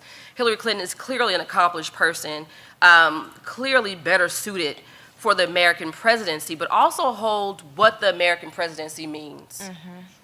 How much their imperialism, they're still there. That even if, like a Barack Obama, you're a black man, right? But you're still perpetuating the system of white supremacy. You're still perpetuating the system of imperialism and violence to all different people, right? So I get what you're saying, but I have been intentional about, Bernie Sanders, whose failing was not having a race analysis, but having a class analysis, with white women who had a kind of a race analysis, but no class analysis. And by that's kind of simplistic way of saying it, but Bernie Sanders who was talking about let's universal health care. Let's talk about let's get rid of Wall Street, and how those focusing on those things help black people versus, a middle-class white woman saying, hey, come ride with me, but you don't want to talk about reparations. You don't want to talk about police violence. That makes you uncomfortable. You don't want to talk about the school to prison pipeline. So I can't really say that it's not how we not as angry as white women, because I am. When I talk about I'm angry at white women, I'm angry at white men, I'm angry when we talk about black men and how they perpetuate violence against black women. So I firmly believe that you can be both victim and complicit at the same time. Yeah, and I would add, the funny thing about this is I came into your work when you were dragging Tyler Perry. And I still, yes, and I still wish that I could drag quite the way that some people can drag. Like, I can't do it. Because I feel like my pieces, I don't get hate mail. Like, I'm not jealous, but sometimes I get like nice little letters from like old white women in Minnesota, like handwriting me letters saying, like, I used to be a teacher and I really loved your little piece in Washington Post. So I never get like hard, sometimes in my comments, like I'll go looking for it and people will be coming for those people too. I'm like, I don't even have to fight you. There's people in the comments. So I think that's in part because my work is often like, I do like a historical piece and I start off with this thesis and it ends up, so in the courts or in the Atlantic, I don't get the trolling, and maybe I don't even feel like I drag necessarily. And so, like, a lot of my fiery stuff you saw was just on Facebook. Like, it was me just being like, I'm so mad at Hillary. And I get mad at black men, too. I have, like, a piece literally saying I'm so tired of black men, right? Like, and it's because I feel like there's a special betrayal when you have a group that you're like, you should be with us, right? We should be past this. It's been 100 and something years that we've been fighting with white women over the same stuff. Y'all can't keep acting like you deserve stuff more than us. You can't keep forgetting that black women exist. You can't keep saying it's our time and not remember that we've been setting the stage for 450 years now. Like, so I think for me it's when white women don't get it, when Hillary doesn't get it, and she became a stand-in for all the ways in which white women who supported her were willing to overlook her past racism, were willing to overlook the ways in which she talked about the LGBT community at a certain point. Like, we're willing to kind of say, well, that was just, it's okay, she's different now. It's like, yeah, I don't know about that, and so I think, and I feel the same way about black men too. I'm like, we can't be still fighting y'all over this stuff. I can't listen to you defend Bill Cosby one more time. Not one more time. It breaks my soul down, and so I think there's a way in which Donald Trump is what he is, and I understand him. He's actually, like, to me, like, white men on top like being on top. They want to protect their interests. They're going to keep doing what they do. That makes perfect sense. But to see white women say, yeah, I'm going to jump in with Donald Trump on this. Because really, you know, I'm not really sure about black women. You know, they don't raise their kids right anyway. You know, so yeah. I get what you're saying, and I think that's a very, very important point. Is that because we're so used to the violence and destructiveness of white men, that we're kind of like, yeah, okay, let me go over here because you know better. Yeah. Right. So I absolutely get what Brittany's saying there. Yeah. So didn't somebody say earlier today, like, you critique the institutions that you actually respect? Was it here or? I mean, Gloria said the New York Times. Yeah. On the New York Times. Giving them good black lady drags. Like, yeah. Which I'm here for. And I think I have a few of those in the hopper too. Yeah. But I guess it's because the thing I love is that y'all talking about really good analysis, right? Mm-hmm. You're talking about the sort of, so I asked another feminist sister about this and she said, yeah, well, the problem is they're women, so I have respect for them. And then the next breath she said, the problem is they're white, and so I can never ever trust them. And I was like, right. So, you know, so when we're trying to think about political solidarity or how do you move forward, I'm not here for any apologia for white women's racism, but I am like, is there a failure of our analysis though? Like, is there something going on with our analysis where we've created a catch-22 that folks can't get out of? You know what I mean? I think it's a failure of our politics, though, yeah, in a certain way. I think we've set it up so that, I think, to me, this brings, I know I've been dragging Megyn Kelly this whole time, but it brings me back to the ways in which she's allowed to kind of get a pass, like the ways in which our politics are set up that it's okay to be a little bit racist or a lot of bit racist. It's okay to be a little bit anti-black or a little bit anti-Hispanic or a little bit anti-Muslim and still go on Terry Gross and have like a really lovely conversation about your new book. And so I think it's about I have a our question politics. about that. Yeah. So, what is the solution? I guess that really would the answer that you're really looking for, because I see the Megyn Kelly situation, and I hear what you're saying there, but I also saw the criticism, and she was right in the line of fire, elevated her profile, got her to the next level. She's leveraging that, as we talked about the rebranding and the way she could. And you're trying to tether her back to these issues, and I'm saying that's fair, but we don't know what she's going to do with that new role. She, again, brings it up again, so I don't know where the balance is. But I say that, and I'm like, yeah, we don't know what she's going to do with that We new don't role. know. And that, to me, that's fear, right? Like, that's, she got to the point where she was on that debate stage, and if you count and speak to the number of women that ever get that role, it's so rare. It's rare in terms and how hard they prepare for that. So I guess I've just seen it from the other side about the mantle that they hold, and she did it was so personal. That's what was so shocking about that. And yes, it was elevated, and yes, she's moving to network, and yes, she's doing those things. But I guess my question is, where's the balance there that would make you comfortable? You know, I think I never lose sight of white women. The investment in sustaining white supremacy for some of them. So when we talk about, I can't be a black feminist and not talk about classism.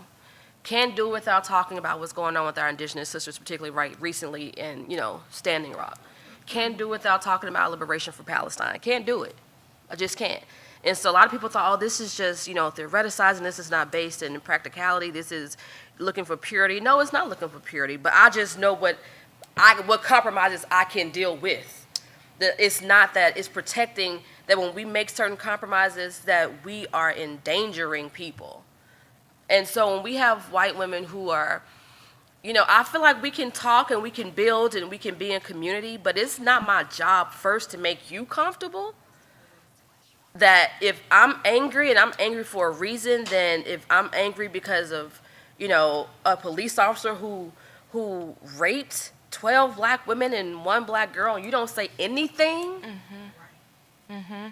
then it's your job to build that bridge, not mine.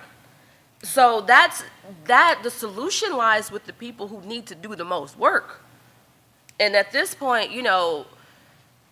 women of color, black women specifically, we've been doing this work in different forms. We go back, we were talking about Fannie Lou Hamer. This is not new. You know, we talked about Ida B. Wells. We talked about, you know, a Sojourner Truth, a Harriet Tubman. Like, this is not new, trying to build these bridges and make this work. And now it's like, what else can we do? No, what else are you going to do? Because I have a right to be angry. You don't get to tell me I'm being divisive while you have not done the work that you need to do on your people, on yourself, to build that bridge. Yeah, and I think part of the issue is that you feel, I mean, sorry, Bim, did you want to jump in? No, please go ahead. I think part of the issue is that you think with white women or with black men that they're almost there, right? Like, you feel like there's almost a distance. Like, if there's like, how far are you from like understanding intersectionality, or how far are you from really being able to say, oh, you're right, like I left ableism out of my analysis here, and I really actually should introduce that. In fact, police brutality is an ableist issue, is a disability issue that we should start talking about in terms of disability. And I can do that as a black person who's not disabled. I can say, actually, you're right, right? And that's where we expect other people to come from. We want them to say, yeah, you're right. And actually, I should add that to what I'm doing, and I should do it in a meaningful way that isn't just letting my husband tell a bunch of black kids, you're the reason why, you know, people are getting shot in Philadelphia, as Hillary Clinton's husband did when he was deployed on the campaign. And so I think that's part of it, is this idea that we can push you a little bit more. If you just got this one step, you would be with us, and understanding other people to be further away. And I think, too, of Ellen. Like, Ellen will go hard on LGBTQ issues. Like, she will go hard, surprisingly. And she has this kind of, you know, I'm Ellen, I'm not political, like, ideal. But when she brings people on, Caitlyn Jenner, right? Everybody's been talking about this Caitlyn Jenner feud with Ellen. But Ellen was like, where do you stand on marriage equality? Where do you stand on gay rights? And she was not playing with it. But then she has a, like, sketch where she's making fun of, the rapper. Thank you. Nicki Minaj's body, right? And her having a big butt and thinking it's funny and like not being held responsible for those kinds of portrayals. And so I think it's fair, but I think it's also about this idea that we've had forever, and that black women have had forever. Like, if white women just got it, we could get somewhere, right? 53% of them didn't side with Donald Trump. We could get somewhere, but. Oh, okay. This is just like a really quick question. So I think, Bim, you mentioned this before. You said you want to live a long life. I, too, would like to live a long life. Amen. So I remember you mentioned that there are certain things you wouldn't do just because for the sake of your mental health. So I was just wondering if, I mean, I'm also a journalism student, like, I'm going to keep this short because I know you don't have the time. But once I was writing a story about basically conservatives that don't feel like they have a platform to speak on college campuses. It was just like from a perspective of conservatives on campus. And I remember after I did a few interviews, I got this phone call. And I mean, you probably know what I'm about to say, right? Like, it was from a block number. They were calling me the N-word, and they were saying, like, you should go back home or whatever. Sure. And I mean, it's hard to scare me, so I wasn't scared, but I was more so annoyed because I felt like, I mean, number one, like, if you're going to call me from a block number, like, okay. Like, why don't you just, like, tell me who you are? And then, like, two, like, I was just more so annoyed because I feel like the culture of the United States now is so polarized and, like, racist that, you know, it allows for people to do these kinds of things. And I was just wondering, to tie it all back together, I guess, this is a question I pose to anybody, what do you suggest for young journalists like myself in order to just keep ourselves sane in this current climate of, like, ridiculousness, you know? I mean, a good thing to kind of remember, I'll say at the very top of this, is that annoyance and anger are completely fine. And you should, I'm not saying you should encourage yourself to be in a state of constant annoyance, but it's fine for you to be annoyed. It's fine for you to feel anger. And I don't think those things are things that you should be striving to eliminate from yourself, because that itself is a problem. You cannot be on an even keel at all times. That would be, you would not do anything valuable. You know, and Maya Angelou kind of talks about the fire that burns things clean, not the kind that kind of leaves soot behind, but it burns it clean. Let it go through you. And then the aim is to make it useful, right? So the anger, I just want to say, is very much not desired all the time, but is necessary. And you should be not afraid to make sure that you remain angry at the things that you should be angry about. I'm talking, when I talk about Twitter and logging off there, I'm talking specifically about the very useless anger where I feel myself getting hot and I'm kind of like sweating or crying, and I'm just like, nah, it's not worth it. Have some ice cream. That's not, I don't know how many of you come from a Nigerian church background. That's not your portion. It's not your portion. You don't have to touch that. That's not for you. But the other stuff about feeling, strongly enough about something that there is a rage in you, or there is something that you think, there's that old internet joke of, I'll be in bed in 5 minutes. Someone is wrong on the internet. It's a never-ending job, obviously. But there are some things that you cannot sleep without having written them down. You cannot do it without doing the reporting. You can't let it go until you've done the background reading and you've written this, what you consider to be this incendiary piece of work. Those things, that anger is completely necessary for your life. And that anger will get you to 102. Yes. Yeah. Audrey Lord. Yeah, Gloria, of course. How much time do we have? 5 minutes? Okay, I'll be fast because you've already said all the big and deep and good things. Thank you, thank you, thank you. But I just want to remind us that Megyn Kelly said she was not a feminist in her biography. She's no friend of mine. I would never be interviewed by her or go on her show. I've never gone on Fox News. I've never, I don't know any of the, maybe some women at NBC cheered her on, but I don't know any who did. Yeah. But, so she became a brand by being accused and, and I don't want to see her humiliated as a woman. I mean, I even defended Sarah Palin when she was, under fire. I mean, that's pretty extreme. But only because they were being humiliated as women. I certainly would never advocate for them in any way or have anything right. Yeah. Okay. Right. Also, I think in the white women department, the married white women, because in the last 2 presidential campaigns, I've tried to direct myself at Republican and independent women, because too many people say, Democrats, feminists, whoever, say, how can you be a Republican? And that's never going to get us anywhere. So instead, I try to say, look, okay, the Republican Party, you didn't leave the party, it left you. It used to be better on sex and race, and some of us are old enough to remember when it was different. So let's just talk about the issues, and sometimes that gets us someplace. And the other thing I find gets us someplace is to say, look, the Chinese did not bind the feet of poor women. They bound the feet of rich women because they were the means of production of the ruling class. Right.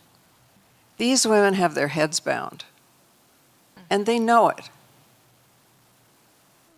in fact. And I think probably they have to know that before they get out a little bit. I mean, they have to have some sense of themselves. Now, on the bad Twitter stuff, I think the Women's Media Center should have a competition and give a prize to the woman who has the worst, most threatening, most ridiculous. It should be like the Academy Awards, It'll probably be a black woman. A badge of honor. Fuck them. I mean, it's ridiculous. Why are we sit around and kvetch and we deserve it, and I do understand some are dangerous, so I'm not talking about that. We should follow those up. Right. But we should also make it a badge of honor.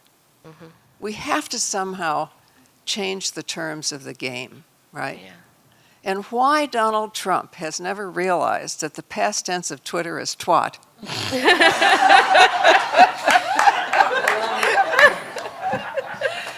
I think we should remind him of that. He is so past tense. Right. And anyway, and then finally, I just wanted to remind ourselves of a wonderful, I'm pretty sure it's Robin Morgan's quote, hate generalizes, love specifies. Right. So really, we need to know each other as individuals and listen to each other and trust each other. I mean, there's no, There's no other answer, I don't think. There's not a group answer, but there are plenty of great fan-fucking-tastic individual answers in this room. Right. And that's the important thing. Absolutely. Thank you.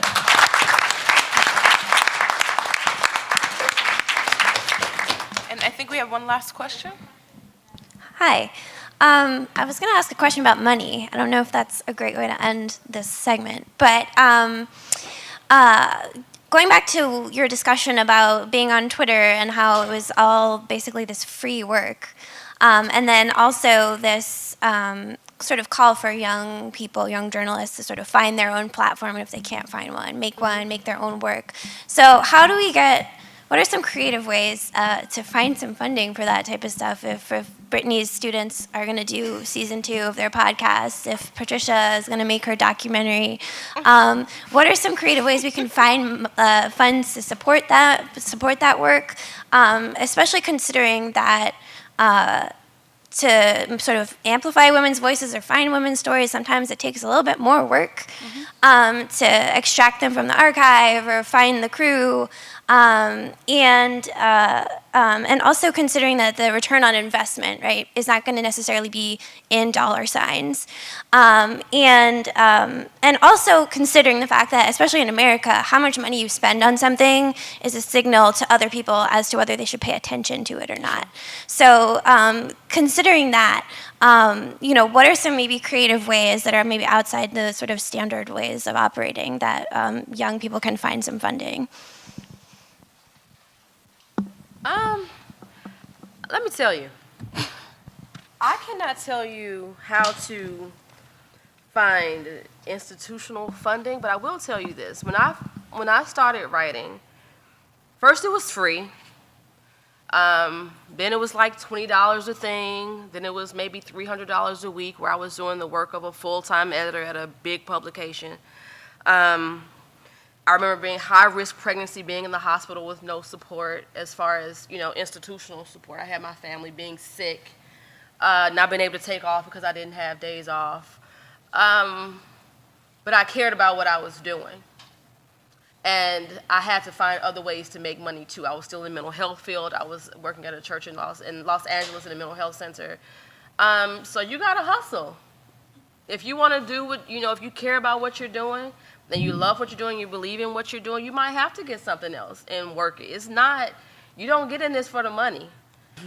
So I mean, we're talking about 10 years strong, and I'm here now still not making a lot of money, but I'm writing about what I want to write about. If I had changed my message and gone an easier way, I'd probably be working with the DNC with some kitten heels on, pulling 6 figures, but I didn't. Oh my God, kitten heels. So I'm just saying, like, you gotta believe in what you believe in and understand it's not going to be easy. It's just not. There's no fairy tale. There's no let me go and get a grant and get all this money and be able to sustain being a writer. There's just not. It's hard. It's hard and it's competitive. So I mean, you just do what you do. Someone will see what you do, and you got to hustle. Yeah. You just have to. Yes, yeah. And as a professor too, I want to just say that there are organizations. So for like Black students, for instance, I usually say check out the National Black Programming Consortium, or check out NABJ, or check out, right? There are groups that have said, no, we want to build women up. We want to build up people of color. We want to make sure this stuff is happening, and they'll hook you up. I've lived with alumni, right? I got hired. My first journalism job was actually through an alumna who specifically was trying to diversify the newsroom. I'm glad to hear it's more diverse now. When I was there, I was the only Black person on staff at PBS for my show, and we were liberals. So I think you have to work the network. Sometimes there's stuff that people don't know about. Like we were desperately trying to find Black interns for the National Black Programming Consortium to come on our show, and it was paid. And that was just because people weren't kind of seeking out. So ask around, look up groups that are institutional, and that should be helpful. Actually, yeah, I agree. And there's been a lot more push post-graduation for paid internships because of the pushback for unpaid work, basically.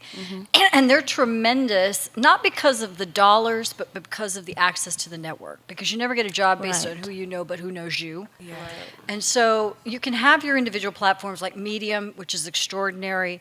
You can be doing individual projects where you leverage resources. I heard a great example about it at lunch. You know, you're renting a camera. I need to do something. Let's share the cost. I'll buy you a pizza. It is a lot of that. I heard, and I just heard a young woman who made top 40, under 40, it happened to be a Hispanic woman on Capitol Hill, like top 40 staffers in foreign policy. We were so proud of her. And she said, let me tell you, to dream big is free. You can dream as big as you want to dream. Fabulous. Big. Think is monumentous in terms of your career. But to get there is going to cost you. That's where the dues are, and that's where the hours of unpaid work and the 3 jobs and taking care of your family. And as women, particularly, most of us have that dual responsibility. It's not just yourself. I mean, it's all those other things, and may not have the access to the network that other individuals have. Yeah. So it's an even harder climb. But it is very doable. It's very doable. Approach us too as professors, right? Like we have projects that we want to do. I'm constantly trying to finish up short films. So you can try while you're here to try to build up credentials. So when you go out on the market, you can say, I have a few short films. I have this that I did. I have this. Use the resources that are here now. You're paying for them, honestly. So make sure that you take advantage of it before you go. I know we have to close out. I want to thank this wonderful, wonderful panel. And all of you for your patience. And I just want to end on the idea that, because I know you asked, and I'm not sure this was answered, I think as we leave here, hopefully what we take away is that we all should be doing this work.